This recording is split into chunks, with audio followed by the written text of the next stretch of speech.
সংযুক্ত আরব আমিরাতে দুটি বাংলাদেশ মিশনে পাসপোর্ট নবায়ন, নতুন পাসপোর্টের আবেদন ও ভ্রমণের অনুমতি নিতে সকাল থেকে সন্ধ্যা পর্যন্ত ভিড় করছেন বহু প্রবাসী বাংলাদেশি। সারি বেঁধে নিচ্ছেন সেবা। সাধারণ ক্ষমার আওতায় অবৈধ অভিবাসীরা আবেদন সাপেক্ষে বৈধতা নিশ্চিত করছেন।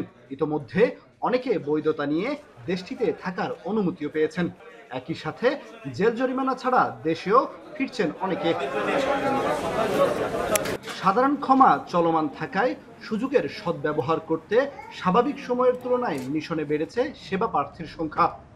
গেল ২০ দিনে আবুধাবির বাংলাদেশ দূতাবাস ও দুবাই বাংলাদেশ কনসুলেটে কেবল এমআরপি ও ই পাসপোর্টের জন্য আবেদন করেছেন প্রায় ১৭,০০০ প্রবাসী বাংলাদেশি।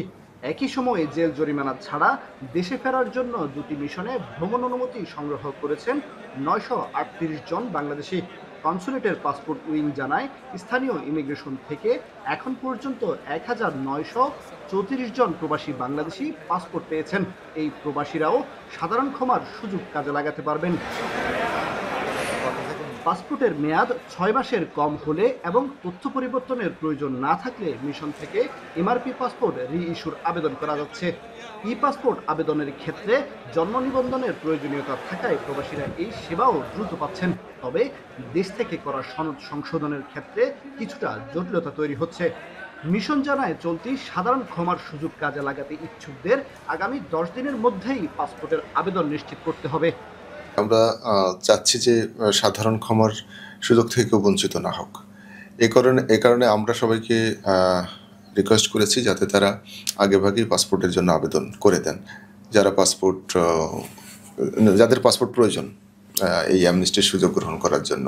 তাই সেজন্য আমরা ৩০ সেপ্টেম্বরের মধ্যে সবাইকে পাসপোর্টের আবেদন করে দিতে বলেছি। সাধারণ ক্ষমার এই সুযোগ যথাযথভাবে কাজে লাগাতে ছুটির দিনেও সেবা কার্যক্রম চালু রাখার উদ্যোগ নিয়েছে আবুধাবি বাংলাদেশ দূতাবাস।